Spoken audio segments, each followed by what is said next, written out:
What up, Gabe? Oh, hey there, Ian. Hey. And hello, everybody.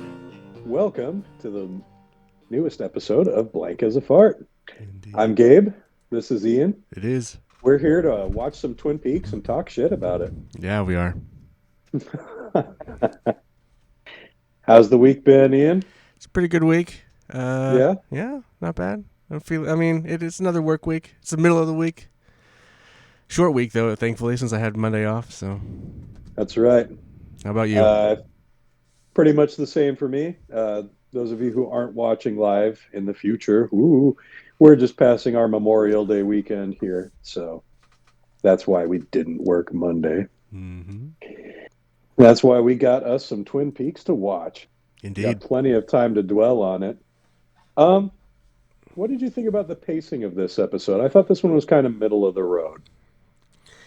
Like, I don't feel like we learned a whole lot here, but it also didn't feel like we were spinning our wheels too much. Like there was some progress, but I don't know. Not like last week's episode. Uh, this episode, I don't know. This episode really just bugged me. So this is just a. I found this episode very Oh, annoying. it's going to be that kind of podcast, folks. Just too much bad Ian's acting. been drinking his haterade. Bad acting? So much Really? bad acting. Yeah. Oh, no. Yeah. This I was hope you're not rough. talking about this opening scene Oh, because I thought this was good acting. really? I did. Yeah. Okay. Unless you have Overacting, a that's for difference of sure. opinion. I don't, okay, good or bad, but overacting for sure. I mean, there were layers of Mm. on top of layers of. Anyway, Well, should we just dive yeah, into it let's then? go for it. Um, Boy, yeah, it was a wild open this week as we zoom out from an extreme close up out of one of the holes in the wall tiles of the interrogation room at the sheriff's station. Damn, that's a long sentence. Which also makes no sense because those tiles aren't that thick. But No, well, I mean, when you get to a microscopic level, maybe, it might take a little longer to zoom from there. but then it's But also yeah, that somehow was, curved. It's like all those holes are generally like straight through, and this one's like curved, and it's just odd. I Like it, mean, it's just probably the limits of the technology at the time. I'm just thinking that it probably isn't what it is. They probably It shot actually, something else. according to the trivia, it actually is what it is. There's no way that that's what that is. That's what I read. Huh. Might be worth double checking the source on, but This yeah, seems weird. apparently they used a pinhole camera and put it in one of the holes of those tiles and then used that footage. Okay. But hey, internet. Can you trust the internet? Mm-hmm. That might have come from IMDb, so I don't know. IMDb is still the internet. Indeed. Anyway, let's get into the rest of the episode. Besides this crazy opening shot, we're there with Truman and Cooper interrogating Leland, with Doc Hayward also in the room. Leland emotionally confesses to Jacques' murder in a powerful monologue, drawing a distinction between grief and loss. Um, yeah, I really liked this scene from Leland. I don't think it was the usual overacting we get from Ray Wise in this role. I thought this was a little more subdued. Maybe at first, but at towards the end, he definitely ramps it up. Once he did finally break down, yeah.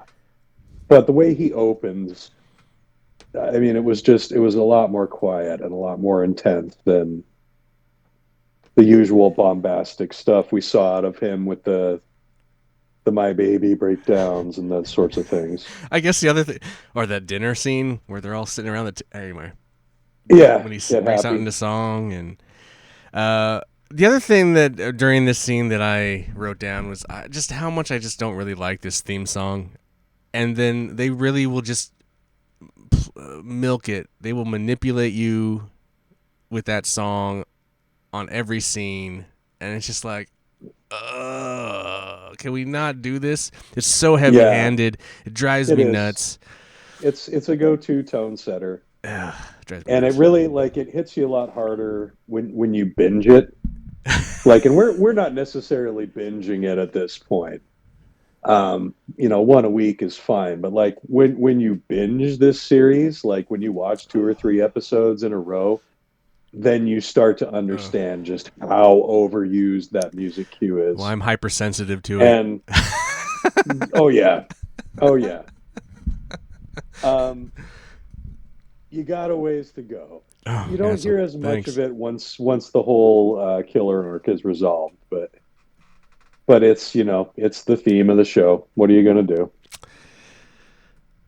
Um, after this confession and this whole conversation, Doc Hayward and Cooper have a brief but terse conversation. Yeah, I am tripping all over myself here in this monologue.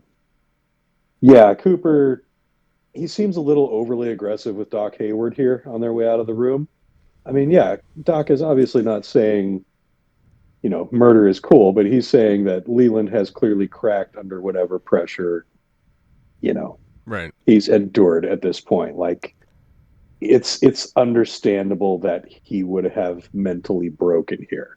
Like they discuss how he's going to plead insanity, which Well, it's funny too because Cooper in this is so in this scene, obviously he's on the side of the law, and so he's being right? very matter of fact. But as we go through the episode, then he's confronted with having to do something oddly weird outside of the law. Yeah, weird little bit of You hypocrisy know what I was there. going? And then he's totally different about it. So it's very interesting. Yeah, and we could get to that later because there's something about that. Yeah, we'll There's discuss it such later. But incredible tonal shifts that like are not they're not it congruent. does it does yeah it does seem incongruous. I agree. But we'll chalk that up to the occasional plot hole here or there. I Mm. mean, there's outside of this really aggressive reading of that particular line, it's not really touched on again. So And it's also funny because like as you're about to talk about, it's just like it seems so kind of out of character for him, and then this scene just goes into straight comedy basically, just like fucking right, yeah, like Doc just has to take a deep breath and then talk about sperm right after this. And that's thanks to good old Andy, who pulls the Doc aside and seeks advice on his fertility issues. Going into some increasing detail about his attempts to improve. Doc amusingly insists he needs a sample right on the spot, which leads to some classic slapstick in which Andy, in his haste, causes an awkward collision in the hallway, which involves Lucy, the coffee, and a copy of Flesh Flesh World. World, Flesh World. Dun, dun, dun. which I And think now, technically is a copy from the it's the case files. Technically, he's like in right, yeah, that's evidence. as evidence he's gonna go jerk Andy off is to. using evidence to masturbate for purposes of a Yeah, weird. so great. I wonder. Yeah, I wonder if. Yeah, I was going to say there's a. No, I won't go there. Now we start to get into some actual court stuff. Harry tells Cooper about the imminent arrival of the circuit judge, who is an outdoor enthusiast by the name of Clinton Sternwood. In addition to Leland's bail hearing, there will be holding one for Leo as well, whose fate will be decided by District Attorney Daryl Ludwig, And you who is also due notice to arrive soon. in this scene when they're sitting there talking, it's this scene, right? Mm-hmm. Where they're There's in like the main entry, yeah, the the lobby. waiting room. There's in the lower left hand corner. There's just a couple donuts peeking, stacked up on the chair. Oh yeah, they're everywhere in this So one. I put donuts. Not gonna lie though, I don't recall seeing the weird coffee mugs in the double R I this didn't week. see. Yeah, no. I could be wrong. I didn't really think to like scout for them, but we might have had an all normal coffee mug episode this week, I folks. know that in the Donna Madeline Maddie's scene, they were drinking like Coke, so there's Were no they? coffee. I don't No. remember what everyone else had. Anyway, Anyway. Clinton Sternwood, Daryl Ludwig. An update from Hawk on the White House near Leland's grandparents' place. The most recent owners now live in Kalispell, but there is no record of anyone named Robertson ever owning it. Suddenly, Andy the Klutz drops his vial of jizz and it goes rolling across the floor. As he gets down to pick it up, Cooper notices his new boots. He purchased those from Philip Gerard, the one-armed man. Cooper notes that they're the same brand as the pair that they found at Leo's house and wonders out loud if they might have missed a clue there. Now, we're off to the Great Northern, where the front desk manager informs Ben Horn that travel writer M.T. Wentz is due to arrive in Twin Peaks. A walk and talk. A walk and talk before Sorkin. a little bit. How is that? Also, what was funny is like, oh, who's this new He person? even says it out loud. This new person who just kind of I arrives. don't think we get a name for her, do we? I believe she's just in the credits as desk clerk. But she takes. Although she does say her name on the phone when she talks to Norma, doesn't she? Oh, maybe. I missed it. Maybe she does. Yeah, I should have kept that. I'm not sure if we see her again or not. I'll have to look out for that. But yeah, favorable review would certainly be a feather in the cap of the hotel. But because Wentz travels anonymously, no one knows who he or she actually is. The only clue they might have to this person's identity is that they're going to be paying in cash. Horn offers some encouragement to the employee before heading to his office, unaware that Jean Renault is waiting for him. Good old Michael Parks. He's there to present evidence of Audrey's captivity. Excuse me. And the conditions for her release. Yep. Which is $125,000. So much. That's about a third of what you would need to buy a one-bedroom condo in Portland in 2024. That just, yeah, I heard that and I laughed out loud. That just seemed like such a wild amount to me. Oh, but back in what 90, you get a pretty good house. 91, yeah, 91. That was like 6 bedrooms in the suburbs, man. Another thing I'd like to point out about this scene is there's the reading of the line, "Do you want your daughter back?" Which was part of the weekly promo for this episode, and I remember seeing that commercial a couple of times, and another one of those things me and Barry would always just repeat to each other endlessly, exactly like that. Just that silly reading and that silly Quebecer accent. That's funny. Is that what it is? It's supposed to be French Canadian, French right? Canadian, I guess. Yeah. Although they're nowhere near Quebec. Yeah. So who knows where that comes from? But anyway, Ben is obviously angry. Whether that anger is genuinely out of emotional concern for his daughter or simply because of the inconvenience it's caused him is left up to the viewer to decide. Let's go to the double R.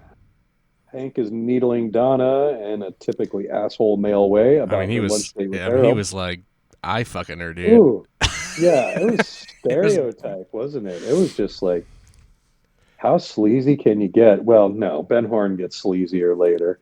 Well, here's the other thing, though. Then, I mean, I don't. At this point, though, like, how old is Donna? she's a high school senior. Right?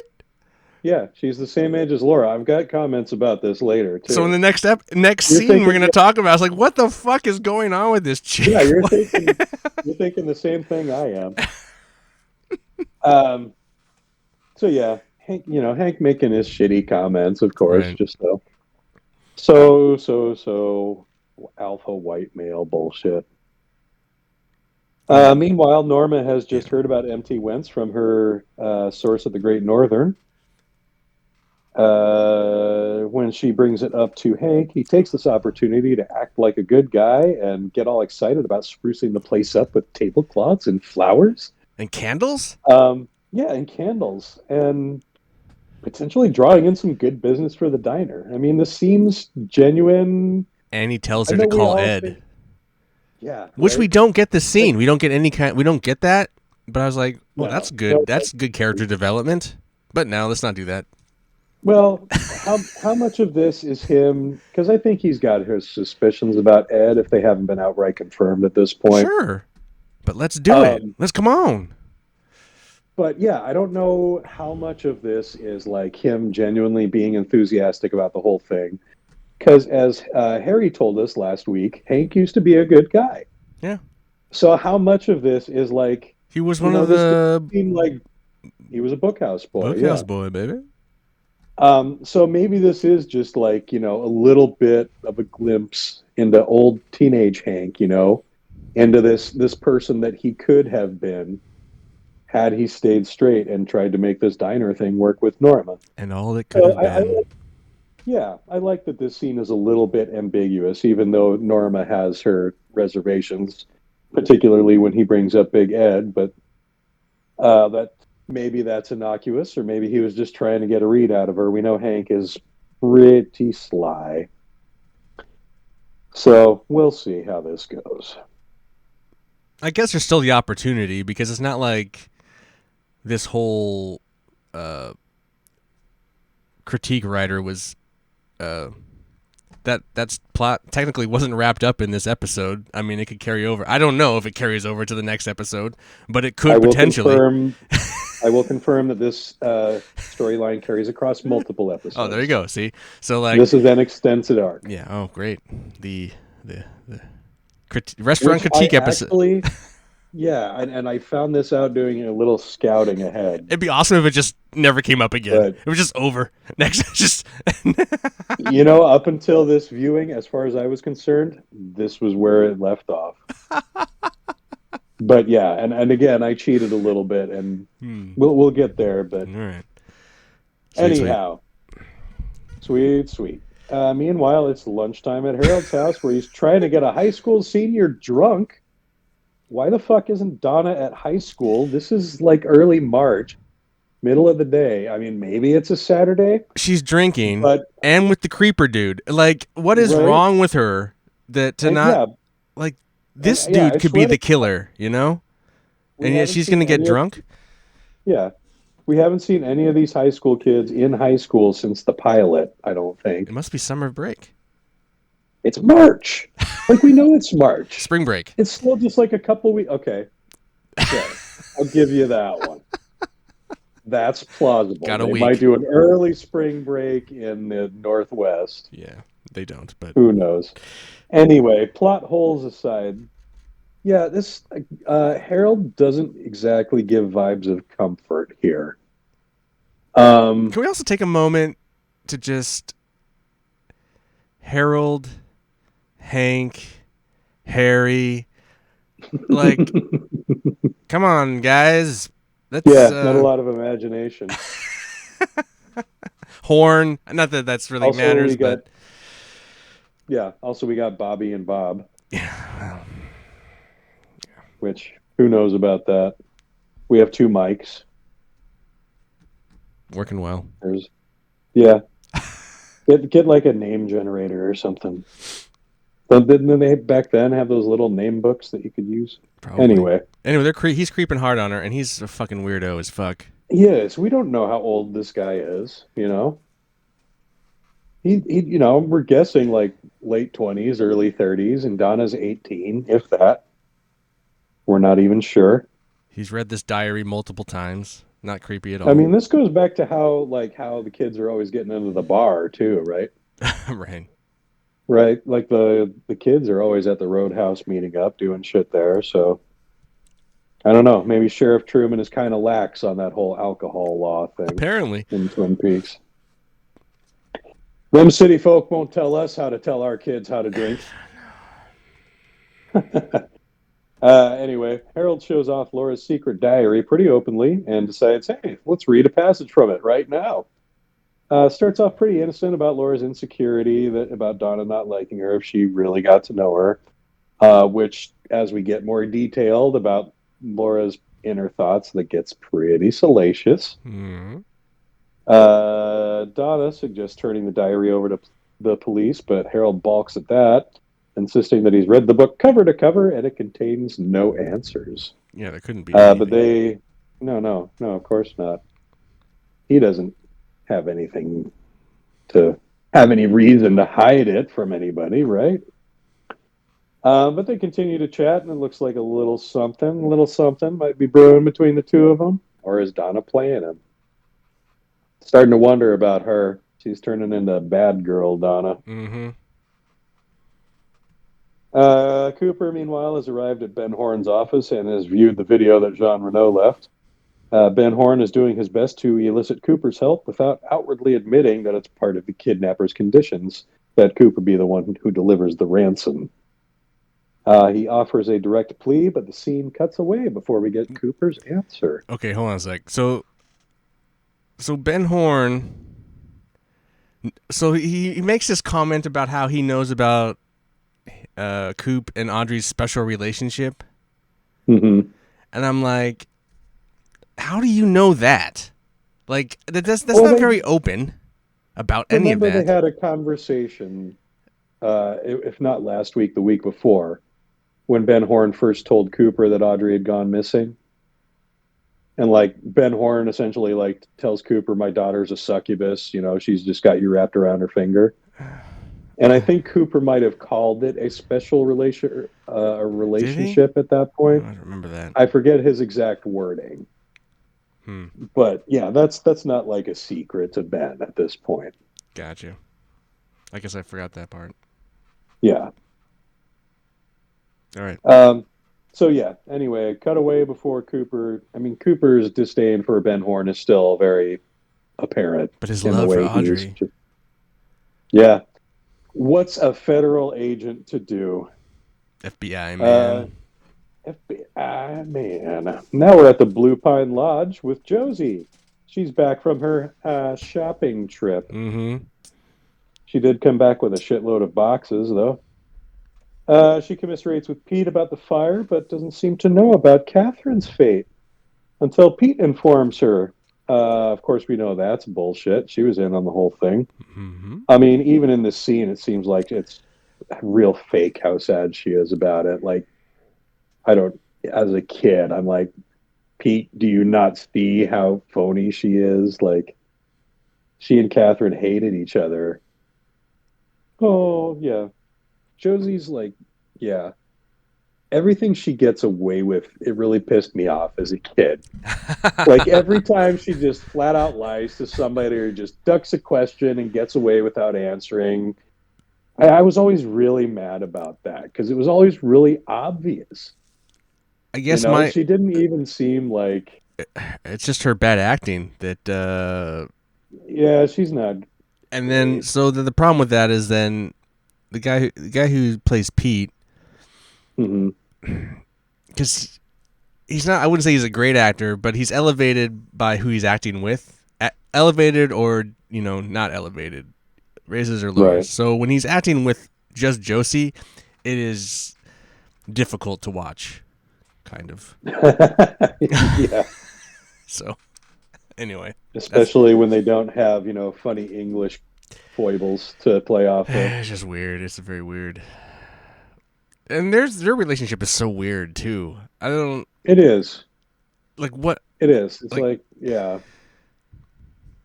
Well, I mean, technically, like they're in-laws, I guess.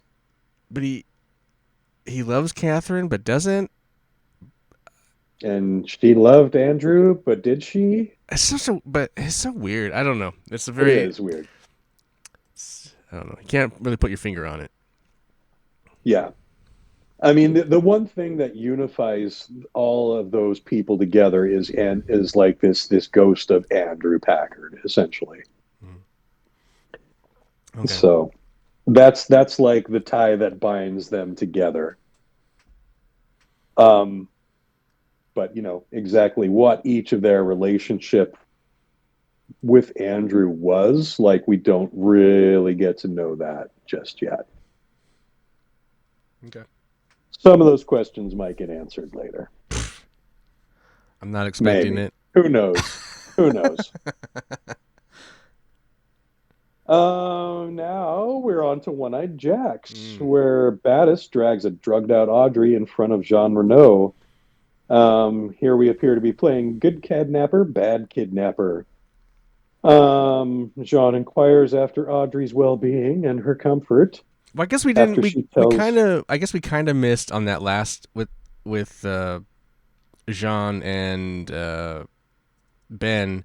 That Jean wanted to like kind of come work for Ben and take care of the situation as long as he brought Oh, Cooper yeah. to the.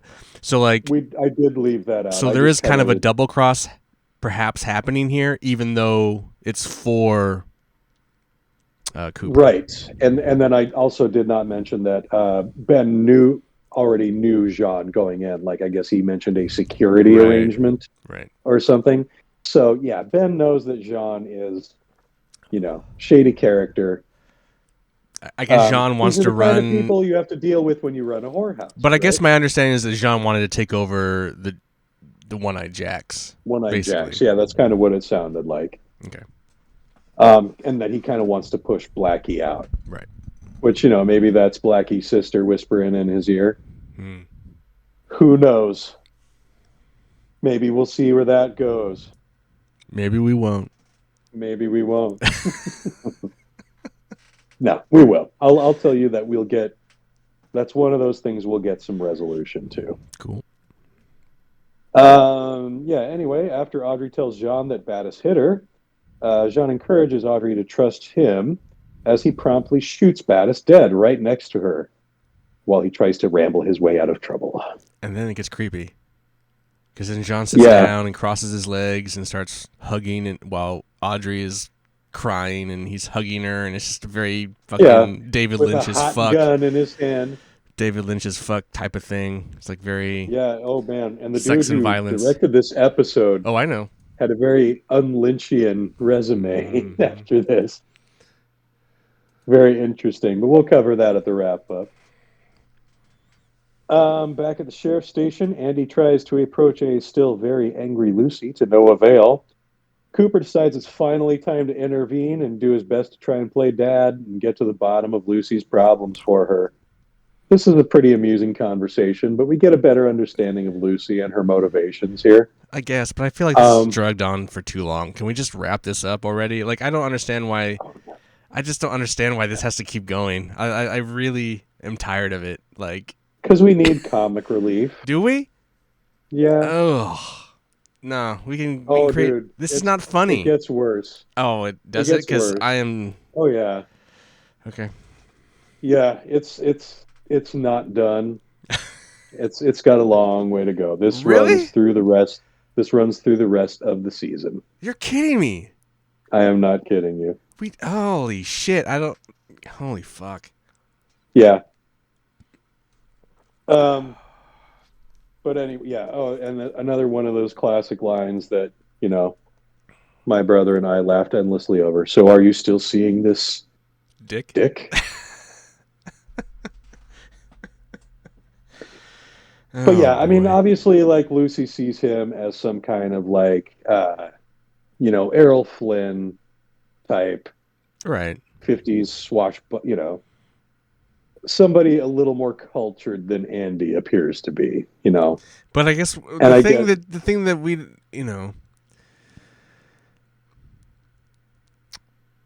Yeah, I don't know. It's just. It seems like something could just be over. Okay. not a lot of stuff is over at this point, aside from Emery Battis. You won't see him again. He's dead. Okay. Spoiler alert, just in case you folks were wondering. Anyway, after this, Cooper chats with Harry to enlist help from the Bookhouse boys. Doesn't want to fill Harry in on the details, but it's pretty clear this is something to do with Audrey. Harry tells him to set up a meeting with his best man at the Roadhouse at 9:30. And that he doesn't want Harry to be a part of it, was my understanding. Didn't want him. He did say he didn't want. Yeah, and I think he means. So I that in a honestly legal thought sense. Anyway, spoilers. Yeah, we'll get there. But I honestly thought But that yeah, Cooper does say, like, I thought makes it pretty clear he's like, no, I don't want you wrapped up in this. also it made it. It also here's the thing. So then after he talks to Harry about that and it kind of pushes in on Harry, and then it gives the kind of negative. There's a kind of a negative audio cue. So like maybe Harry's gonna be jealous. That's just a red herring. That's like, Yeah. it's just. But I was like hoping that like there would be this new This player. isn't the part where he gives him a look, right? new the player. look he gives him isn't until later. Right. Or that like James but yeah, we'll get to that.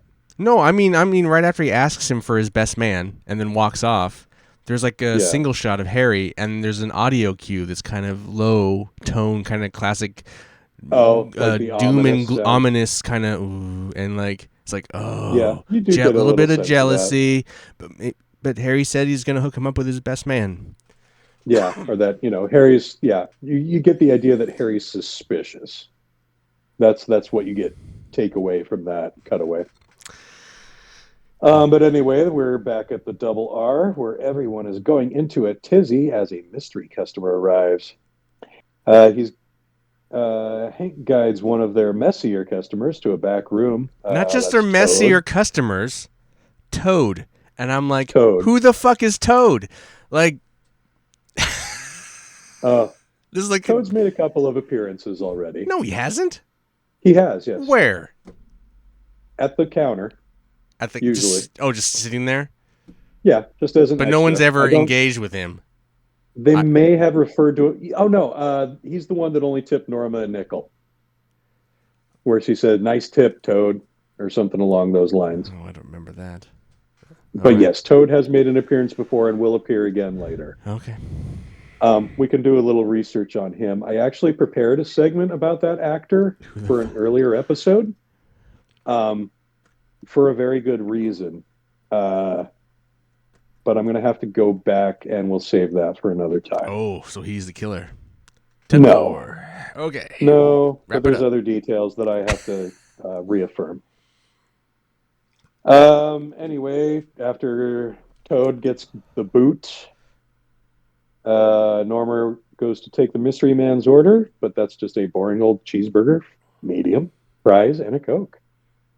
Hank and Norma mull over how this must be some kind of critic trick before Hank goes way, way overboard, showing the dude the way to the bathroom.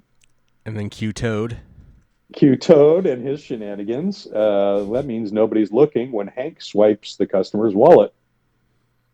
Bum, bum, bum. Hank the scumbag. Then we go over to Donna. Oh, yeah. Over at another booth, things are tense between Maddie and Donna. Maddie is doing her best to apologize and insists that there's nothing going on between her and James. Donna's playing it off like it's no big deal. After all, she is seeing an older man on the side. And she's smoking again. And she's smoking, doing her best Laura impression.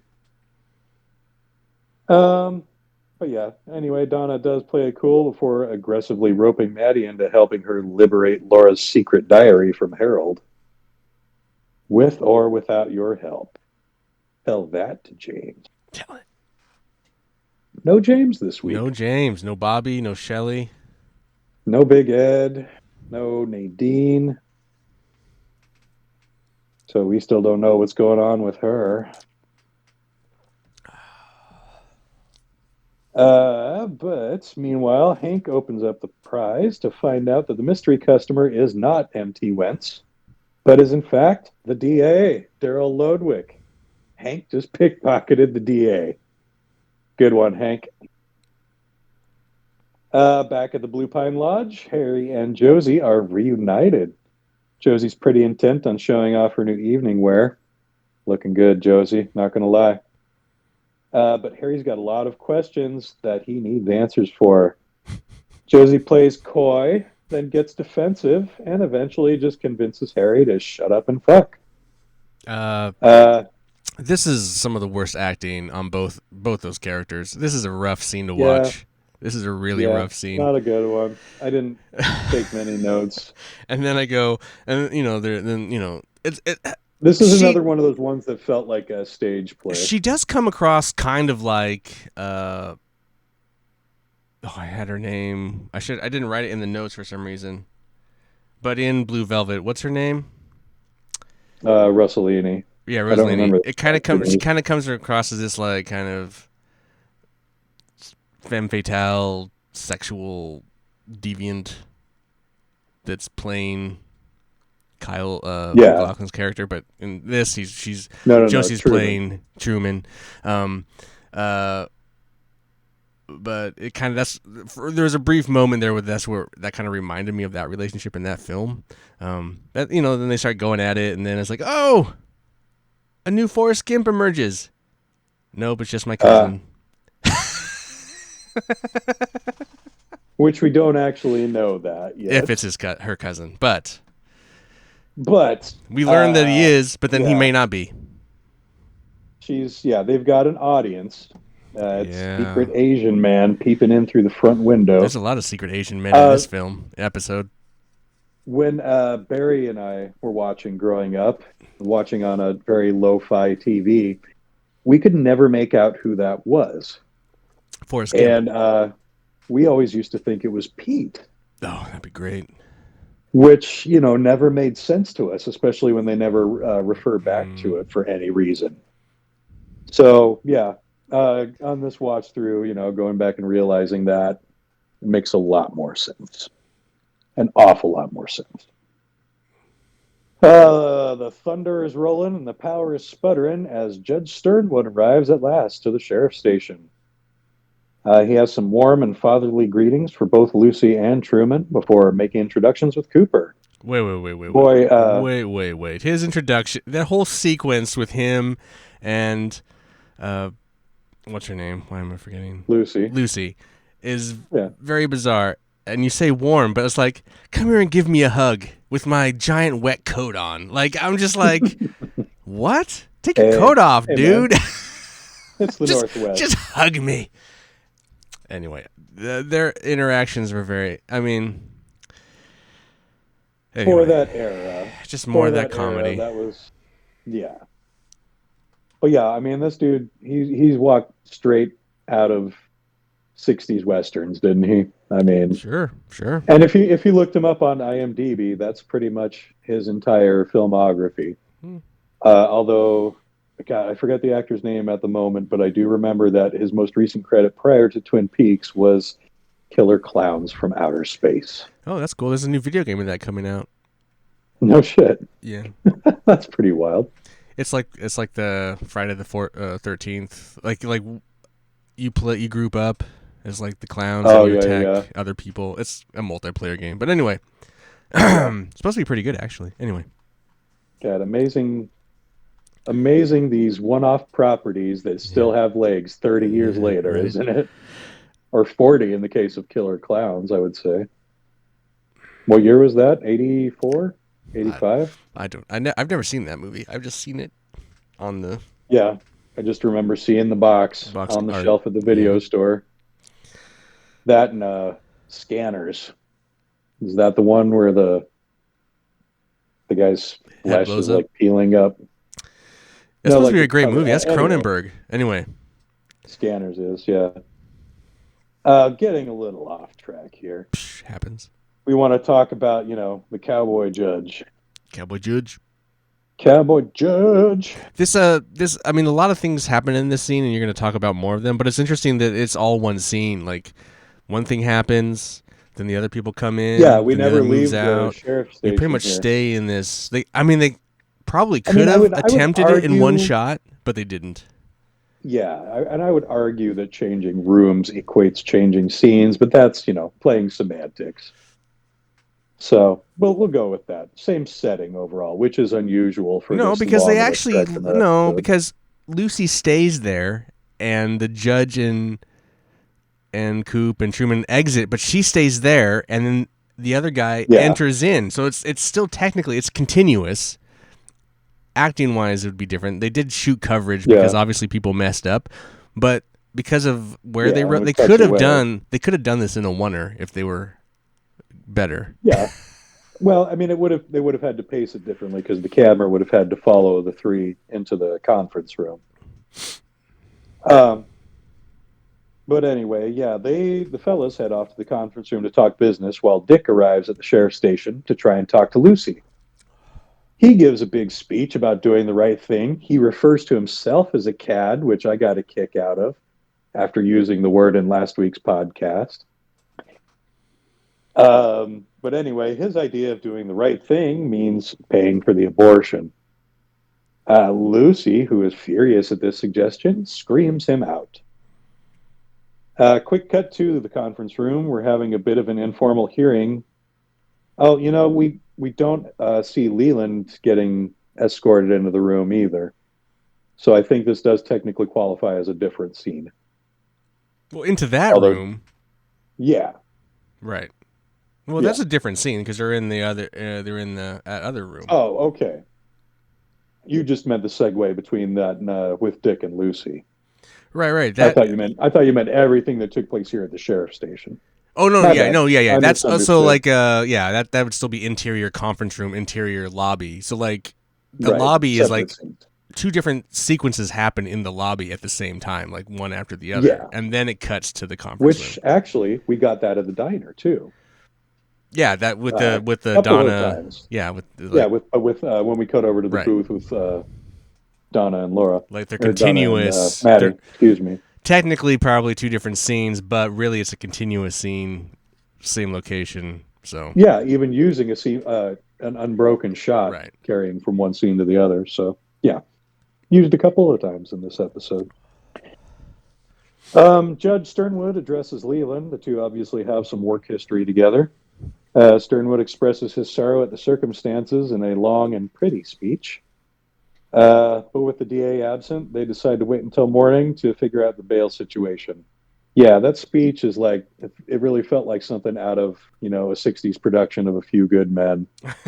Just like, yeah, like courtroom drama, Perry Mason kind of stuff. That's what it felt like. It felt out of place, not going to lie. It's also But I poorly think it was shot, supposed kind to. of. It's just weird. Yeah, I don't know. Yeah, I mean, I think Stern was well. I don't think he's necessarily out of place, but he's designed to be a throwback to a bygone era, and I think a lot of his dialogue reflects that. Although that his first meeting with Cooper, where he has his pretty astute observations, where Cooper's like, "Oh yeah, I love it, it's heaven," and he makes the point. He's like, "Yeah, well, in heaven this week we had arson, couple of murders, and an Right. attempted murder on a federal agent." I guess I just would think like if the judge was going wanting to like talk to Leland, I think it would have been the judge and Leland across from each other, and then the other guys would have been kind of in the background. So it's a weird shot that they choose where the judge, Cooper, Yeah, and Leland where are it's just sitting in it, and them. then you're looking down from or Yeah, you're looking from not Leland's. making any kind of eye It's just a contact, very just like weird shot choice and fiddling with their coffee. very lazy. Anyway, Yeah, I mean, it was just yeah. But anyway, Leland heads back to his holding cell as the men of law lament their occupations and drink their coffee before the judge's hot ass law clerk arrives to take him away. who is that? Anyway, His yeah, wife? his No, no, wife. it's his law clerk. Of course, she goes everywhere. Oh, well, he must still be banging her if they Must. travel together in a Winnebago. I mean, that's kind of the implication of that conversation, right? Oh, traveling the circuit with a hot chick in a Winnebago, 30 years younger than him. They must be banging. Yeah. Cowboy Judge. Yep. Anyway, at the Great Northern, lecherous old Ben is leering at a gaggle of pageant contestants while being silently observed and probably judged by a new guest, whom the desk clerk addresses as Mr. Tojomura. Mr. Tojomura's choice to pay cash catches the attention of the clerk, who instantly starts the sweet talk. Could this potentially be MT Wentz? No, you don't think so? I do not think so. Nah, doesn't seem like it to me either. Anyway, back at the Packard family lodge, Josie is introducing Pete to her cousin. Secret Asian man gets a name, and it is the most boring name possible. Jonathan. Maybe. I mean, that's I his guess, I cover. It don't could be know. his cover name, right? Right? Is Josie Josie's real name? Exactly. Josie and Who Jonathan knows? from Hong I don't know. Kong. Do we have another Jonathan on the show at this point? I don't know. A John, a Johnny. No Johnnies, Hmm. I don't think. Oh no, we do have Johnny Horn. So Oh, yeah. There you go. so there's our one Johnny. There you go. Now we have two. No Joshua's, huh? No, it's Jerry. Is his name John? Even though it goes by Jerry. Oh, that's Jerry Horn. Johnny Horn is Audrey's brother. Oh, The mentally that disabled. we haven't seen since last. Yeah, he hasn't turned up in a while. When is his next appearance, boy? I'd have to look at that. What? Well, I You don't want know. to hear him bellow amen again? Yeah, See him wearing his headdress? yeah, maybe. Not racist at all. Not at all. It was the 90s, dude. They were so progressive then. Yes.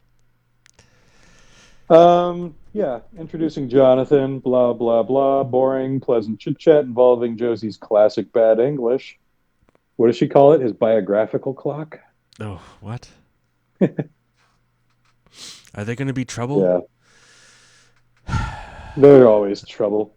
Sheriff's not going to be trouble. Once Pete leaves the room, talk turns right to business as Jonathan informs Josie that after 6 years, her job is finally almost done. The fuck is going on here? She was the secret Asian woman. She's Yeah. undercover, like trying to break up. She's got an ulterior motive. She seems to be acting on orders from their mutual employer, Mr. Eckert. What are the When what is Jonathan the asks- what is the Chinese triads, right? Isn't that the kind of like, you have Yakuza that's from the Hong Kong, Japanese? yeah. So triads, they must be triads. Triads, yeah. I don't know why they're moving in on the Pacific Northwest, but clearly, Direct flights, baby. clearly. I mean, does it seem like they've got problems with the sheriff in this area? Law doesn't seem to notice this kind of thing, given, that Ben Horn has been trafficking teenagers across Oh. the country Mm. for years at this point, right? But none of them were Asian. I don't remember seeing any Oh, Asian yeah. girls. Yep, they were all white. La-di-da. Blah, blah, blah, blah, blah. When Jonathan asks if any complications will prevent completion of the job, Josie mentions that Hank may be a problem, but implies that the sheriff means nothing to her. Nothing. Nothing, But she didn't look like it. probably. Probably her best don't know. acting ever. Yeah. And she did have her back Sad turned to face. Jonathan, as we had a little bit of conflict in her expression there for a change. A little bit. A little bit. But it was readable. I mean, you noticed it as a director, right? Yes, I did notice it. Cut, print. We can use that one. Nope. Yeah. Lynch doesn't like a lot of takes. You know that. Get that out of the way in rehearsal. I mean, more than twos could be useful, though. You never know. All right. Save money that way. Yeah. At the Roadhouse, Cooper's waiting for Harry's best bookhouse boy. Turns out the best bookhouse boy is Harry. Oh, my And he's God. got a pretty high opinion of himself, doesn't he? Although, yeah. I was hoping for Cooper something just- else. Something dramatic. Yeah, like Clancy Brown guest stars as the ultimate bookhouse boy or And then- something like that. And then Coop is so relieved and happy that he's there. And then it's like, well, then why didn't you just ask him to do it? Like, it's so like fucking, what the fuck? Yeah. What's the little charade, you two? So I'm like, Just I admit you're best friends and exchange bracelets already, right? I wrote this, but I know this. We have one more scene to go, but I wrote this. Mhm. This show is so dumb. But what would you expect from the guy who directed The Wizard? Anyway, Spoiler alert to the trivia. At the end. trivia. Anyway. Trivia. But yeah, one last scene after hours at the Double R, California! Anyway, I'm sorry. 52,000 on Double Dragon? Anyway. Who ever paid attention to their score on Double Dragon? Right? Not me. Oh, well, once I learned that your score on Double Dragon was how you got your better moves, then I started to pay attention. Oh, I see. I didn't know that. Yeah. But anyway, like Hank sleeps at the restaurant on a cot in the kitchen or something. I guess so. For a minute there, I thought, is there an apartment upstairs or what? Maybe. Like that's or in the back. I mean, it's not unheard of, but it's pretty outdated, you know. Anyway, he goes to answer the door in his jammies because someone's banging on it way late. But when he opens it, there's nobody there. As he's grumbling on his way back, suddenly all the power goes out. Hank grabs a flashlight to spot the intruder. It's Jonathan, who promptly kicks Hank's ass. Like Double Dragon. I mean, yeah. Although Hank was not really a slouch. I mean, he throws a mediocre-looking roundhouse kick. You know what? Yeah, there is that roundhouse kick. It's like what?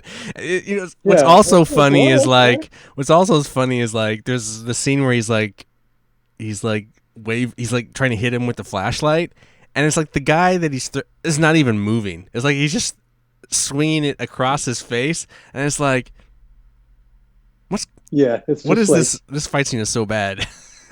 Yeah, it's pretty silly. They didn't exactly get Jet Li in here to choreograph this one for them. But yeah, Jonathan kicks the shit out of Hank, threatens him with the same blood brother routine that he used to intimidate Josie, smashes out his flashlight, roll credits. Oof. Something we forgot to mention in the other scene when Hank took the money to go buy all the flowers and stuff, is that he does give her a pretty passionate kiss on the lips. Oh, yeah. And I'm like, I mean, they are still married. Right. So part of me thought that, well, where does Norma live? I haven't seen where she lives, really, have we? No, we haven't. So like maybe she lives on top of the apartment of the Double R or something. So I wasn't quite sure that maybe they weren't living together or not at this point. I'm so unclear on some of this. Yeah, because I remember their discussion at the bail hearing where, like, right, you know, the board says they're going to release him into her custody. Right. Like, they'll be living with you as man and wife. So I was unclear if they lived together, and like she didn't hear any of this fucking. I mean, it's not like it was silent ninja shit going on. I mean, shit was breaking, and so I don't know. Yeah, I'm still not sure how that gets followed up on. I don't remember. I gotta imagine she doesn't live there. He must be living in the back. That's what I'm gonna assume. Yeah, there must have been some discussion. It was like, yeah, you know, we got a long ways to go. Blah blah blah. Right. But yeah, probably would have been. But none of that's been told to me. So I'm making all these assumptions. Yeah. So yeah, I mean, middle of the road episode here. We're not seeing a lot of movement thus far. Yeah, a little bit of development out of Leland. It was tough. There's just a lot of like, man, some of this acting is rough, and I'm really tired of the Lucy and Andy storyline. Like, let's just wrap that up and move on. Come on, find something else. Oh no! No, that's problematic. They can still be funny and be together. But there's. Don't forget about Dick. Fuck Dick, dude. Sure, Dick can be a part of it too. That doesn't mean Dick can't be a part of it. He continues to be a part of it. Well, no, but like even if they got back together, it would still be. Anyway, I can't believe they drag that out even longer. They drag it out. Oh my god. It's a long it's a long arc. What is this, 4th episode? And it's not always fun. And we got 20. What do we got? 18 left. Shit. 18 left. Yeah. Although those last two, You don't see a lot of comic relief in the last two, so I think Oh. that arc might actually wrap up before that Oh. big finale. Mm. So you might only have to deal with 16? 3 more months of it. You know, I like 3, 4 months tops. we kind of You'll talked only be hearing about Andy and Lucy until September. I like the so first of all, I wish the lead character, Cooper, Mhm. I wish they were a little more solid on his tone because, like we mentioned before, how he's just very flippant. Like he's very angry at the beginning, very assertive about right and wrong, but then at the end he's very wishy-washy, and then happy that his friend is also being wishy-washy with him. Kind of, It's just like, Yeah. but I'm really interested in Truman and Coop's relationship being kind of, cowboys. I would like to Yeah. see more of that relationship as opposed to it just being drug out in a way that's like, come on, we already know that they like each other and they respect each other. Can we just get to that? I don't Well, know. and for the record, how many TV shows have you ever seen about any lawman on any level where everything they have done in that entire show has been by the book? Oh, right. Right. So there's always going to be something off the But we record. I already know, mean, Gabe, we already know they don't do it by the book. They're literally the Bookhouse Boys. They literally do stuff in the last season, not by the book. So it's like, can we just yeah, but they don't stop? kill But so anybody then, in the process. okay, fine. Okay, fine. They don't But enact any kind of vigilante justice fine. like Leland did. Okay, right. That's So fine. there's a pretty clear difference there. Okay, sure. But And we don't know exactly what Cooper has planned. okay, I fine. mean, really, the only reason he's recruiting does this Bookhouse show in Boys any way is drive because he's Coop? going across the border. Does anything in this show drive Coop to betray that? Does he ever cross the line? I don't think so. See, that'd be more exciting to explore. That's debatable, and we might get to talk about that more within the next couple episodes. There's a very specific scene that calls that into question. He hurts. That I Jean think hurts just kinda Audrey, gets- and Coop just fucking kills him. No. But there is something that kind of gets glossed over that always kind of bothered me, and I'll point it out when we get to it. All right. But it touches back on this, like where is that line of morality officially drawn for Cooper and Truman? I guess what's kind of, I don't really have him. I'm cool with him being very like not vigilante, but I feel like he would have been more philosophical with the doctor than just so. Yeah. And maybe there was a little bit, maybe some of that got cut for time or for. Because the meth thing kind of seems like an Albert thing, Here's something else I noticed that I forgot to bring up. The scene where the judge says hello to Truman, and he's telling him, "Son, you got the look of someone who's got filly trouble." All right. And he's telling him, "There's only two things you can do with a filly that you can't saddle," and then it immediately cuts away to him. And you hear an overdub say, "And I'm not going to waste my time telling you what they are." Yeah, I remember that. So I'm wondering if that was an extremely sexist joke that they had to find a way to cut out. Right. Or because I didn't Google that to see if there's an actual euphemism that ends in a certain way. It would be curious to read the original script. It seemed like, yeah. It seemed like a very abrupt cut out of that to right. me. Particularly like cutting off of the close-up of the judge saying the line right to Cooper walking up to him. There's probably then, a lot of that. Finishing the line off camera. That one stuck out to me. Well, I did notice yeah, there were a lot of writers on this one. Yeah, that was pretty much the entire writer's room. And then Who was the one Because usually guy? like two guys get like kind of the credit, but this one had like everybody. Like there Yeah. was. So Harley Payton, Robert Engels, Mark Frost, all producers, all people that are going to be in the writers' room at all times. Jerry Stahl is the guy who's credited with, who had the lead credit. Let's look at his IMDb. Oh. As a writer, he wasn't doing a whole lot, sticking mostly to comedy. Got a few episodes of Marin, the Mark Maron show. Oh, later. Yeah. Okay. Um, couple episodes of CSI, and one screenplay, Bad Boys 2. Oh, wow. Interesting. Ahead of his work on Twin Peaks, he worked on Northern Exposure. How about that? Hmm. Also wrote a few episodes of Alf and served as the story editor for Moonlighting Get me a and cat 30 sandwich, baby. something. Yeah, so the guy has some chops. Well, the director of Um, this show fucking has some chops too. He's got like 3 Emmys for like Larry Sanders Show and then Malcolm in the Middle. Like all these comedy oh, I people didn't check working out on. his Emmys. Oh yeah, he had. Yeah, this dude. I did note his extensive comedy resume, and he worked on a couple of my personal favorite shows.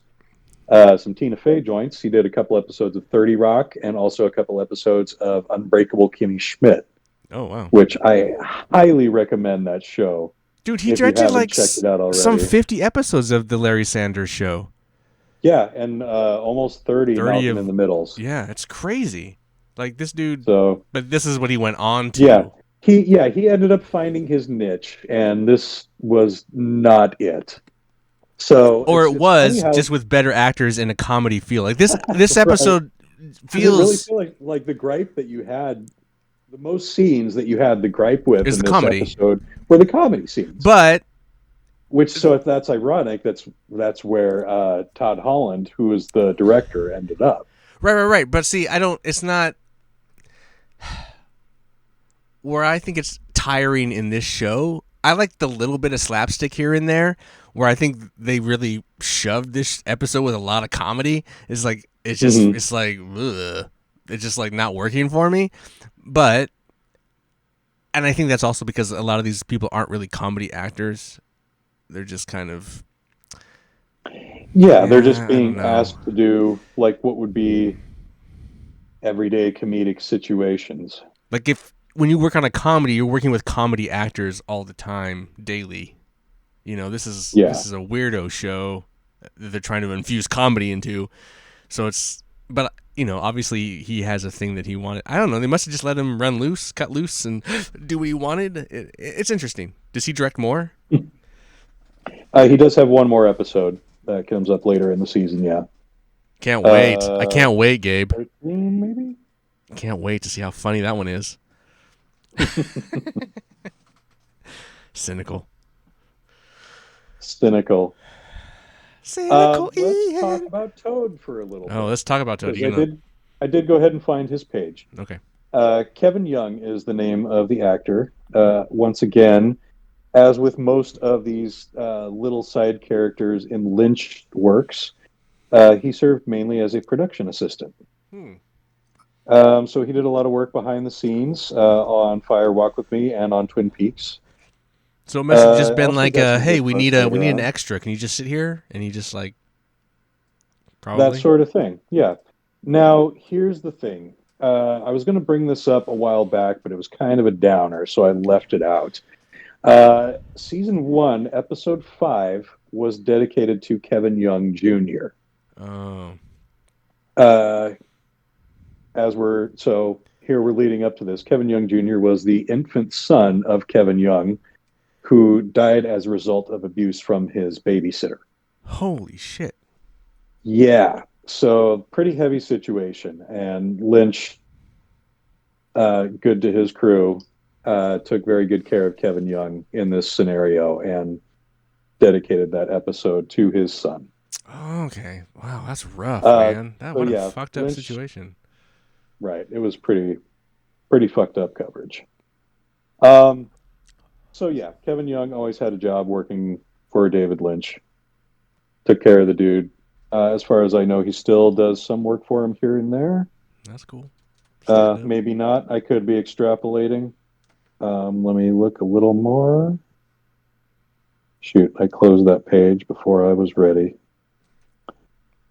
He doesn't actually have a picture on his page, so maybe he's not working actively. But he does have a few other acting. Oh no, yeah, production assistant on Matt Pat the Movie 2024, whatever the hell that is. So, dude's still around. Good for him. Hmm. But anyway, that's Toad. He crops up in one or two more episodes. But yeah, he's just one of those people in Lynch's orbit, like Catherine Coulson, the log lady, or Frank Silva, who plays Bob, and who started off as a production assistant, or Jack Nance, who See, plays Pete they and needed was part of Eraserhead. like the Marvel universe.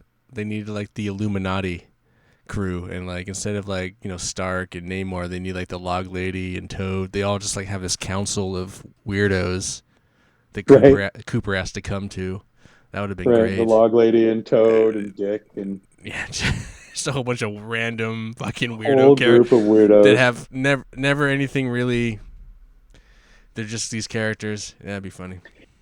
Okay, so here's a fun question. Okay, let's And do. I don't think you've met every character so far. I think there's still more characters to introduce.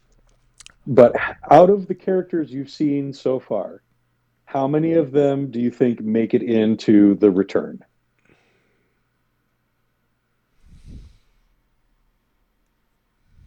Shit. And I mean, this might be extrapolating. Like, I will say this character deaths, major character deaths in dramas in the 90s weren't a big thing. Well, obviously Coop's in You're it. not going to see a whole lot of those. Coop is obviously in it. But yeah, Does David Lynch's kid make it back in?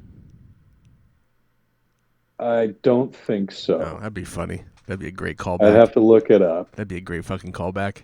He's just holding some I think fucking his what corn in his hand? What is he holding? creamed corn. Cream Yeah. corn. He says got some fucking cream corn in his palm. Do you see creamed corn on that plate? I don't know how many others make it back. Really, Yeah, because I mean, like I said, there's not a ton of character deaths, but there are a few that are going to happen before the series is over. So of maybe major it's too early characters, for me like to be major asking this characters. question. I don't know what you'd consider major. I wouldn't say any major characters. No. I'm gonna say Laura Flynn Boyle's not in it.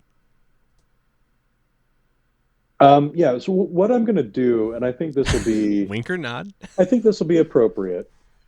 Um, You're when asking me we a question get that is to so spoiler heavy. Really. it is, yeah. I'm rethinking this. I was just looking for something to start conversation, but I am really jumping the gun here. So what I think we're going to do is once we wrap up season two, um, I'll read you what I'll do what Lynch did, which was before the return had its premiere. He released a list of the entire cast Oh, okay. for the entire run of the series. Like we said before, he considers the return to be an 18-hour film. Like this is one continuous piece. That's the way he looks at it. But it is As considered opposed to season 3 like of this show, right? yeah, depending on who you ask. I mean, a lot of people just kind of use that as shorthand. But it has like its own separate IMDb page where it's referred to as Twin Peaks: The Return, as opposed to being like season 3 on the Twin Peaks page. So, yeah, depending on who you ask, it's a separate work or it's season 3. A lot of people just call it season 3 as shorthand. So it really is just season But I 1 would over redone the way he wanted it. no. That'd be great. That'd be so Well, good. shit. I mean, it really. I'm not going to lie. I spent a little bit of time going down some Reddit rabbit holes over the last couple of days, and I read some fascinating theories, most of which tie to the return. Um, because especially in this part of season 2, you're not getting a lot of the thematic imagery that you tend to get in a lot of Lynch work, which is where most of these wild Twin Peaks theories come from. Right. So once you start getting into stuff in The Return and like, what does this mean? This is where people start making their 4-hour YouTube dissertations. Well, I have a question. Then, Yeah. In The Return, does he pull from this dead zone of season 2 at all? For The Return? Like, what do you mean? Well, you said that like season 2 is pretty kind of like it kind of starts okay, but then it kind of goes into this like just like blahness. Does he pull characters and anything from that for The Return? Not really. No one. Not really. Nothing. No. After a certain point, no. And a lot of these theories that I've read is The Return is all metaphor, which we can't discuss now because it's going to spoil so much. But like, there's a lot of explanations that involve certain characters serving as proxies for like the audience and for Lynch and for Mark Frost. And like, when you look at it this way, this is what all these things in the plot mean. And I'm like, this could all be just, Is there anything that Pink Floyd and Wizard of Oz kind of shit? But is there anything that then does he try to explain away season 2 or retcon it in any way? Like, there's none of that. Explanation is the enemy of David Lynch. I get that, but it's always kind of more fun to kind of.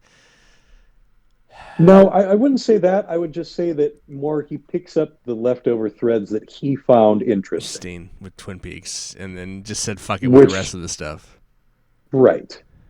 Because don't forget, like, he returned to direct the finale. The Log Lady returns. Well, yeah. Yes. All right. I'll spoil that one. The Log Lady returns. All right. But, the Log Lady is also a close personal friend of David Lynch in real life. So that's fine. I'm just how could she not? How could she not? She might have been the inspiration for this entire series. Right. At this point, we're not really sure. I'm so excited. I hope she's chewing a lot of her. Came into this series. I hope she's chewing on a lot of that fucking gum. I'm gonna keep my lips sealed. I don't want to say anything because I feel like if I say anything, it's just gonna spoil it. She makes love to trees, but it's like a scene out of Evil Dead. Oh, dude. Oh, dude. Nothing quite so gruesome. Did you have any more trivia, or was it all circled around the wizard? It was mainly circled around the wizard and, those cast members that we had already talked about. I can't be a friend of Justin if I don't know how his favorite fucking movie, like the back of my hand. What is that now? No, you can't be a friend of Justin Burton's without knowing his favorite movie of all time. Oh no, I guess I'm not officially a friend then. Oh, the Wizard is like his fucking favorite. Oh, the Wizard is his favorite. Okay, I did know that actually. Yeah, Todd Holland, the Wizard. That's a great fun thing too because what was the other? So he'd only ever directed 2 movies. Oh, ever, I did. Which was The Wizard, and then it was a Richard Dreyfuss vehicle called Krippendorf's Tribe. No, he had another one too, something haunted in the sequel. A movie? Yeah, I think so. I don't think. Here, I'm looking at it right now. So there's 98, which is Krippendorf's Tribe. I saw Krippendorf's Tribe. Episodes of I saw part of it. It was kind of funny. I really liked Jenna Ellis when I was younger. Or no, Jenna Ellison was her name, right? Oh, it was the TV movie. That's what it was. Dharma and Greg?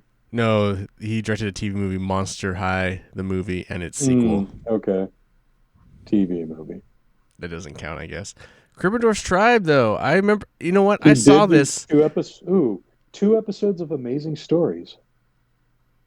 I saw Krippendorf's Tribe. It's actually kind of funny. And I remember laughing out loud they do something funny in that, and I remember laughing out loud. But I have never watched it since. Perhaps I should. Yeah. Oh, there's a movie Or called not. Firehouse Dog. There is a. He did 3 movies. 3 proper Where's films. Firehouse Dog? Where's 2007, Firehouse Dog? Firehouse Dog. You know, Monster High doesn't say TV movie. It just says Monster High the movie. Well, here it Was says. it like direct to On streaming? Wikipedia, on... it says, had also directed the TV movie Monster High the movie. And its sequel. So 2002 and 2003. So these are recent movies. For what? Oh, Nickelodeon. So maybe they were like, oh. Oh, Paramount Plus and Nickelodeon. So it's on Paramount, so it's straight to So streaming. it's streaming, direct to streaming. So that's kind of legit, I guess. I mean, Prey. Which episode of Kimmy Schmidt did he do? Kimmy has a birthday. Oh, he's done a lot of TV movies. Kimmy Never is mind. rich. Holy shit. Yeah, guy's working, man. This guy has had He a is. Felicity. Dude, yeah, he never seems to do more than 1 or 2 episodes of any given He did show, an episode of except for- Friends, the one where Rachel smokes. That's what the Whoa. episode is called. That's funny. Oh man, this guy's been around. Yeah, 2 episodes of 30 Yeah. Rock. Oh, did an episode of Shameless. Oh, you're right. Firehouse Dog was officially a film. Who was in Firehouse Dog? I don't think anybody. It looks Bruce like a. Greenwood. Oh, really? I didn't look at who was in it. Tales from the Crypt back in the Oh. day. And Oh, he did- Prince's ex-wife. He did a Bill and Ted's Excellent Adventures. The animated That's series. funny. That was just before he got the Larry Sanders show. It's like, what's on your Wow. resume, dude? Oh, you know. That's hilarious. Yeah, look at all of this comedy. Oh, like, shit, is there he's- any other drama in his? Dude, way back Vietnam he War did story. 2 episodes of Amazing Stories. Yeah. That's cool. Now, this guy's been around. He's done some work. I would not say this episode is his best of his work. Well, maybe the one he does later will be better. I think he comes back for what are we looking at? Season or episode 13? Let's see. You might get there faster than I do. I'm not gonna look at it. I'll be tempted to read. Season 13, that's correct. So we'll see him All right. in a couple of months. I'll have to make a note of that to like make sure we circle back around to see which episode was better. 4 or 13.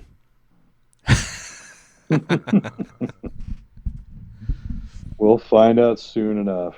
Give me 1 second to try and find. He's got something. He's cooking up something. Can you smell what the Rock's cooking?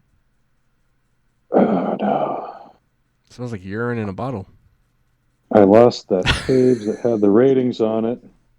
Oh yeah, we gotta get our ratings up. What are we at? We're probably falling, right? Probably like Here we are. We're close. losing it. Probably like not doing so hot.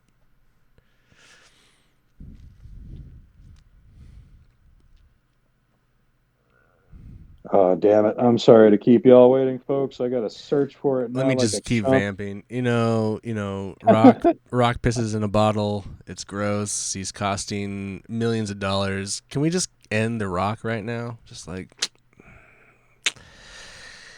Dude, wrestling fans are turning on him, too. I hope so. Just so Isn't you he know. on the board now of all that shit too? Yeah, he's Yeah. like he's a high level thinker. That's yeah, don't get me started on You that. need I to get could a go on wrestling for hours. podcast. Not me, but that's what you need, Gabe.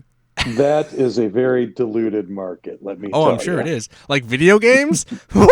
Yeah. Shit. Yeah, but like how many actual video game developers have podcasts that you're competing with? All of them. Like a fair amount? Oh, okay. Oh yeah, it's Because like every it's- wrestler in the yeah, goddamn world has yeah. their own podcast, and they know way more about Yeah. wrestling than I do. and trust every video game outlet then has a podcast. Then there's all the kids, all the people like me who play video games who have podcasts. It's like anything. Like Twin Peaks is like a good choice because not many people are talking about Twin Peaks. It's the best. Well, not now. Not now. We're opening it Yeah. up. I mean, Kicking open. about 7 years ago when the return started, there was a fair amount of new ones. That Oh, maybe. cropped up, I'm Yeah, sure. it's probably true. But I don't yeah, know. we're- David we're in Lynch a is lull not as period. popular as you think he is. He did announce a new project coming up. I saw that. or I saw He that. announced that he'll be announcing his next project on June 5th in very Lynchian fashion. But, It'll you know, be- this could be another 15-minute Netflix movie about a monkey. David knows? Lynch, you know. Have you seen that? That is not. That's like a. What did I thought it Jack was do? just. I thought that was just a short film. It is. Oh yeah, I no, I didn't watch But it. it's a Netflix exclusive. It is. I've seen it in Netflix. And it was like 14 minutes Yeah. long. I was like, nah. Did you watch it? I did. It's Next time where David Lynch voices the monkey, right? Yeah, he acts opposite the monkey monkey. that has his voice. Right. No, I watched the trailer part or the preview. And I was just like, nah, I don't need this in my life. Do I? Do I need it in my life, Gabe? I mean, it's only 14 minutes. But do I need it's it in not my like life? That's 14 minutes. I could jerk off. I could go outside and breathe some Well- fresh air. we'll tack it on to the Lost Highway podcast when we do that. How's that? Lost Highway is good though. All right.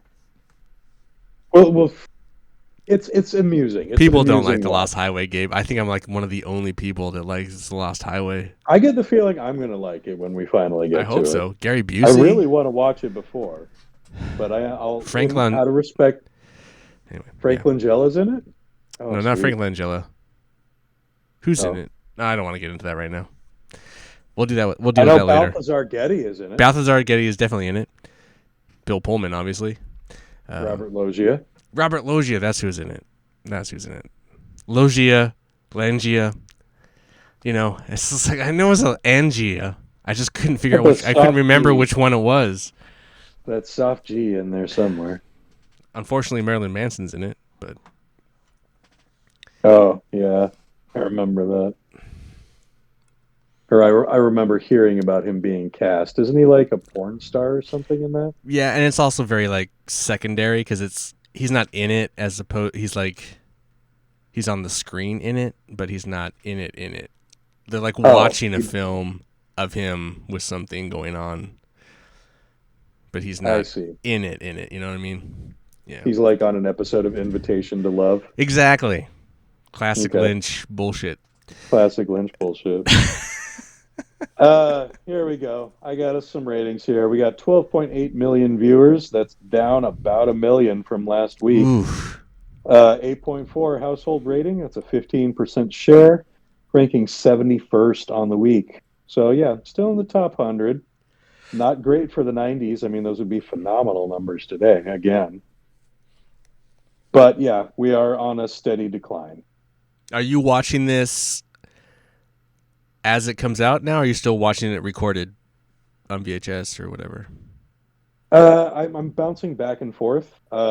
When I was growing up, my parents had a custody arrangement where I would be with my dad on the weekdays for 4 weeks, and then with my mom on the weekdays for 4 weeks. Mm. So, And they then just on the wouldn't streets always- during the weekend? What's that? And then just on the streets during the weekend? Yeah. In the shelter, you know, busking for quarters. Exactly. Yeah. No, it would alternate. It was so confusing for a while. So yeah, for 4 weeks with dad on the weekdays, mom on the weekends. Okay, I see. That's crazy. And then the next 4 weeks it would switch. Gotcha. And the reason they set it up that way was because for a while my dad worked a job where for 4 weeks he'd be on day shift, and then for 4 weeks he'd be on night shift. Oh, okay. That makes sense. So they set it up to do it like that. We just developed that pattern, and it just became a thing for, 7 or 8 years. So sometimes you would watch it live, and then sometimes you'd watch it recorded. Yeah, because my mom wouldn't let us watch it. Gotcha. She didn't think it was appropriate for us. This we episode would seemed pretty only- harmless. I don't know what Yeah, you're. nothing much going on except for Laura's Diary. Um, so yeah, there were a lot of episodes in the first season that I never saw Hmm. until I did my second watch through of the series as an adult. Right. Like every now and again, I would read something that filled in some blanks for me, or I think there were a couple of reruns that I caught at some point during, the summer run later on. So what was the rerun schedule then? Was it just? Did they ever rerun it? I mean, it um, was only rerun during the summer, but they never. I mean, I don't know that they ever reran season two, okay. because season two got pulled from the schedule in mid-April, Hmm. and then they didn't air the two-part finale until June Oh, after the sweeps period. wow. Yeah, so it was off the schedule entirely when the May sweeps happened. And then there was a 6-week stretch where it was preempted by other programming. Did I it don't know if that was ever? Olympics coverage. Did it ever eventually rerun anywhere on like cable? It did, yeah. It reran on the Bravo network. Okay. Just all the time. Yeah, I think they just ran it in cycles, and I think that's where I ended up picking it up, which would have been about 2006. Did they run it in Would have been order or my just second. random episodes? They ran it in order, That's nice of them. but then they would like start it over. Right. Um, I don't know if they consider that syndication, but that was what the whole. That was when Lynch wrote the Log Lady intros for Oh, those okay. episodes. What year was that? What time period was that? I think that was 2003 was when they first started airing the reruns on Bravo, Mhm. but they aired them on Bravo for a few years until the era of streaming, and then they took advantage of that. Cool. Yeah, so I actually got to watch it again with the magic of TiVo. Gotcha. So if they probably, if I remember right, they did air it in like multiple time slots. So like, episode 8 would air like Monday at 9 p.m. and then Tuesday at 10 a.m. and then Wednesday at 8:30 a.m. throughout the week. But then the next week in all those same slots, it would be episode 9. So you had multiple opportunities during the week to watch that week's episode.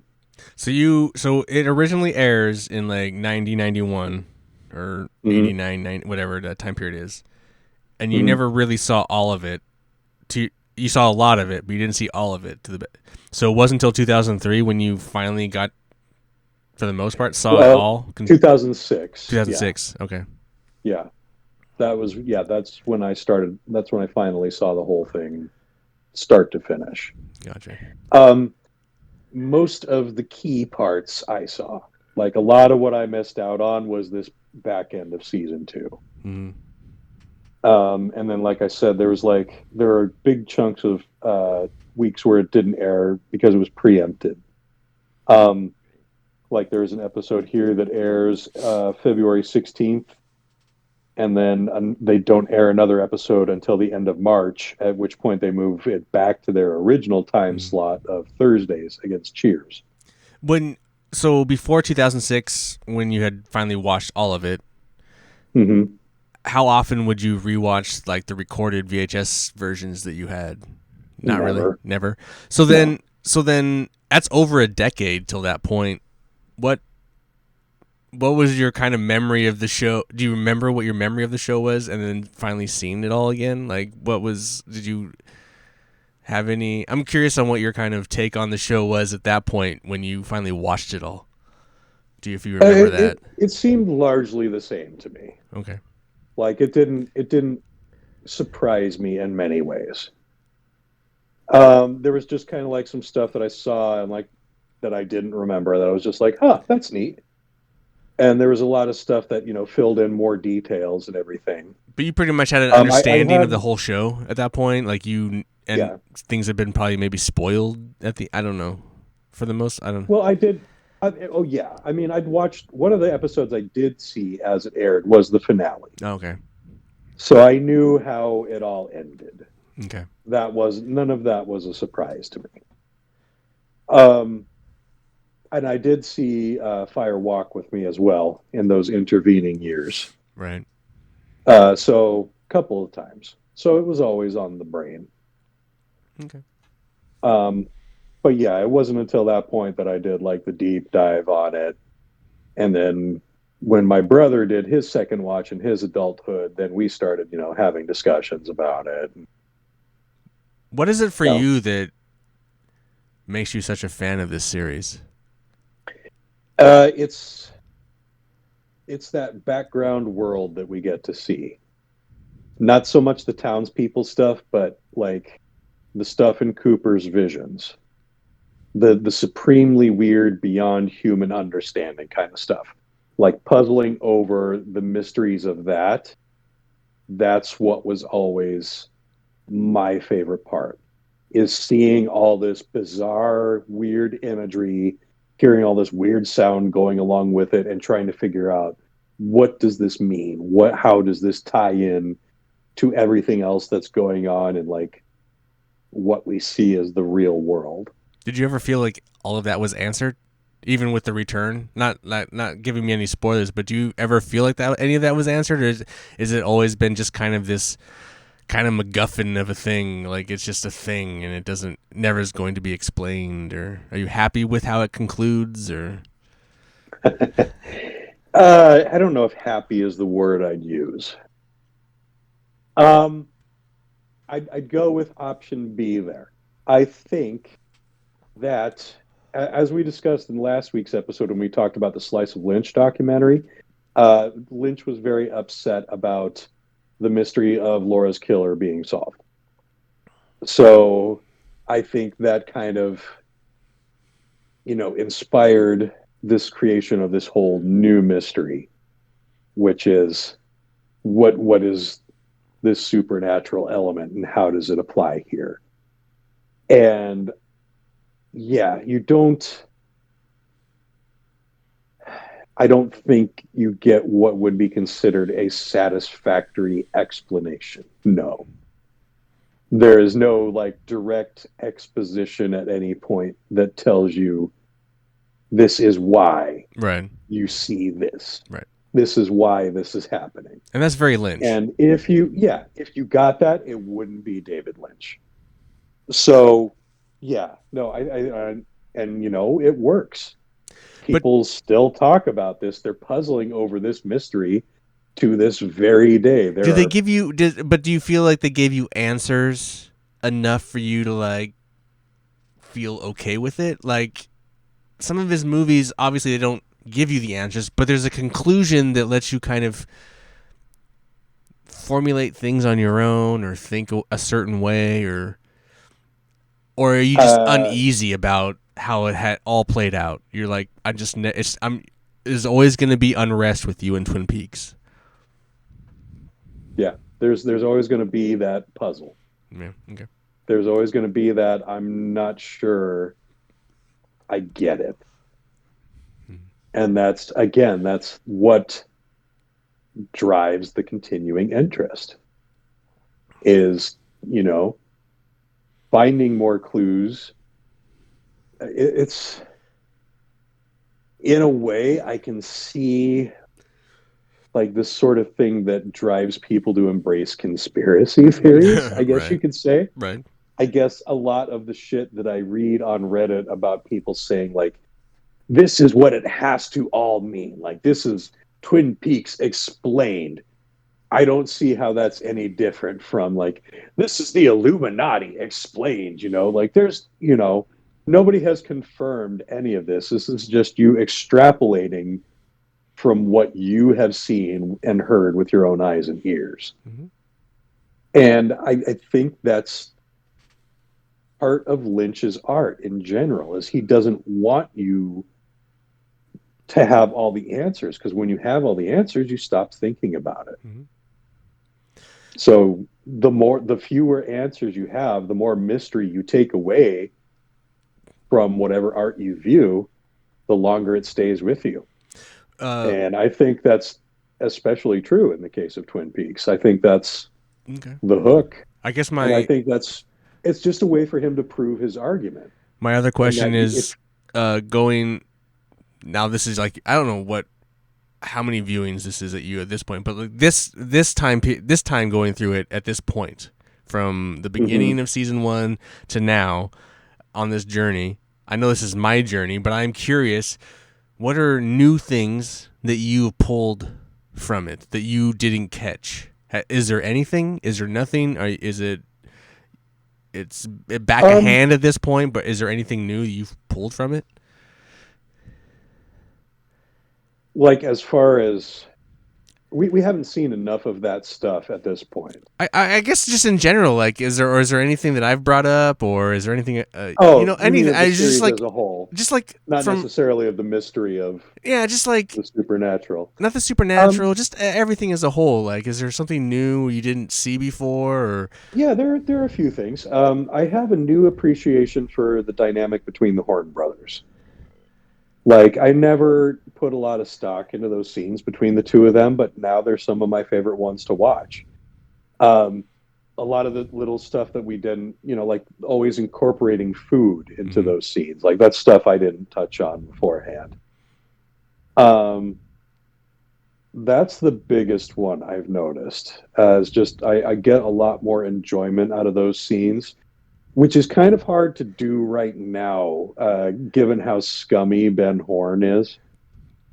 Um, but I'll spoil a little bit in that he might turn over a new leaf oh, redemption is as the always the best. series It's progresses. always the funnest. That's always to take a character. That's the greatest thing a show can do is take Um, an awful character and then redeem them. Some like if you can get the audience to buy into the redemption of that character, that is one of the greatest things you can do in a television show. another thing that I have noticed is that I feel like I was a little too harsh on Lara Flynn Boyle in the past. Oh, okay. Donna has always been on like She's an one of my, adult, damn it. yeah, she's one of my lesser liked characters. And I think that I may have, conflated my dislike of the character with, I always, my recollection of Donna from past viewings was that she was the one who was always overacting and just being totally ridiculous and like not a believable portrayal. And I have to reassess that right now. Yeah, I would. Yeah, Like, she's not an issue um, for me. no, Donna is being a phony right now, and that she's trying to fake her bad girl act because it doesn't really suit who Donna is. But uh, it's that actually is a compliment then to Lara Flynn Boyle's acting skills, in that she recognizes that and that she's playing it off like that. It's also a very Lynch. And She's playing a very Lynch character, and I feel like she's just holding that direction, regardless of yeah, what the other directors are asking her to do. She's holding whatever Lynch told her to do very close. I feel like she's been very consistent. Like everyone else, kind of well, except Audrey. I mean, Audrey. Here's the another interesting thing. This is another kind of crazy thing. That's kind of a Lynch thing, and it happens in Lost Highway and Mulholland Drive. Audrey and Donna, they switch places. Like they technically, do. Yeah. technically they're in. Audrey's acting like Donna, and Donna's acting like Audrey right now. Like they've literally kind of I mean, shifted who they I are. don't know that I ever like would have put Donna in the damsel in distress position. Like I don't ever feel like she In had the that beginning, that's role kind of how in she that first was. part. She was kind of What distress was she feminine, in? and she was kind of. I I mean, she mean, she wasn't was in kind of distress, but she was useless. just kind of useless and kind of help me, James, take me. Yeah, she wasn't a very proactive character in I those don't really early mean episodes. damsel in distress, but like just she's a little more of a weak character, and now she's the strong character, and I feel Yeah, like it's interesting that like I don't know, it's weird. They're like the same character. Like to an extent. Yeah, they're the same coin, two sides of the. They're different. Whatever. I yeah. just feel like They It's interesting to me. Yeah, they fill in that same color. Yeah, I agree. And it does. It seems like it really seemed like an abrupt shift for Donna in this season. It just she doesn't feel like the Well, for same both of character at them, all I just anymore. don't. I don't believe Yeah. Audrey would be in that situation, but they made her weak to be in that situation to Yeah. like fulfill this plot. Well, and I'll tell you that they don't drag that out for nearly as long as they do drag out the Lucy and Andy thing. So At least Andy and Lucy are the same characters. They don't change. They're basically the same thing. It's just getting kind of old. That's all. It's just like I get it. That's cool. Whatever. yeah, they give them a little bit of depth here and there, but yeah. Cool. Aside from that, well, yeah, that's all I've got for this week. That's all I got too, brother. All right. So yeah, we'll keep this one a little tight since the episode itself was pretty tight. A little tight. Not much room for discussion. An hour Not and as much 40 as minutes last week later, anyway. a little tight. This is A little tight. it's not a, Dude, compared to last week, oh, we went. That's almost We got- almost the longest episode. that wasn't our longest. No, Wow. we have a I'm 217. That was like a 212. We haven't. surprised. Holy shit. Yeah, Gabe. Yeah. A 217. I'll go back and look at that. I'm pretty sure. I don't know if I'm going to watch the whole thing back, but 217. Damn. I mean, our shortest was our first episode at 50 minutes. So I But- think a lot of podcasts' first episode is their shortest one. yeah. I think statistically that might be pretty commonplace. Honestly, I'm talking out of my ass on that, but it wouldn't surprise me to find that out. I mean, an hour and a half is good. I don't feel we should feel bad for anything. No, we've got nothing to be ashamed of. No, I don't. Let me double check this really quick. Let's see. So, last week was 212. What episode? Oh, yeah, episode 8, the last evening. So that was the finale, right? Oh, the season finale, yeah. Almost 218. It was 217.54. That was an important episode. And then most of ours have been about an hour and a half. So Oh, so just a couple of the big ones, huh? yeah, we have Man, what three. got us going so much 1, last 2, 3. We've had 4 over 2 hours, and then all the rest are about an hour and a half. All right. So this is actually a long one, longish one. So A little long. that's only because I The started longest of asking the you a non-2 hours. bunch of questions. Hey, Whatever works. Whatever it gets us opens there. up discussion. Yeah, Yeah, baby. it's part of. It's not like we have a hard out or anything, right? Just a hard on. Hard on for Twin Peaks. Mm. Should I start pointing up at my ceiling yet? Oh, do we need Is to do that? email up? Let's, it's up right now. It's up right now. blankasafartpod@gmail.com. You can also catch us on Instagram, blank as a fart, on Facebook, blank as a fart, on Threads, blank as a fart. Sure. Go figure out. Go figure it Yeah, out. like, share, subscribe, leave us some comments. Follow the links to our previous episodes if you haven't listened to or watched those already yet. Like Ian said, there's a lot of content there. There is a lot of content of us talking A about lot of Twin Peaks. So if content. you love Twin Peaks, check us out. We're on all the podcast platforms: Spotify, YouTube, iTunes, Amazon, Audible. Yeah, all of them. But not Google. Google's shutting down. Well, they're shutting down. Yeah, so no more Google. No more Google podcasts for you guys. So do we want to count down until we find out who the killer is? Oh, we're gonna find out soon. Do you want to know?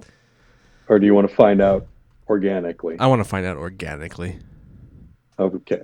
Because there was a promo that aired the week Oh, so you knew there was that they coming? revealed the killer. Yes. Oh, was that to get ratings they up? That was aired- probably to get ratings up. Yes. And it worked. It did spike the ratings. Oh. But yeah, they aired a promo that showed a bunch of characters. Like, one of these people killed Laura Palmer.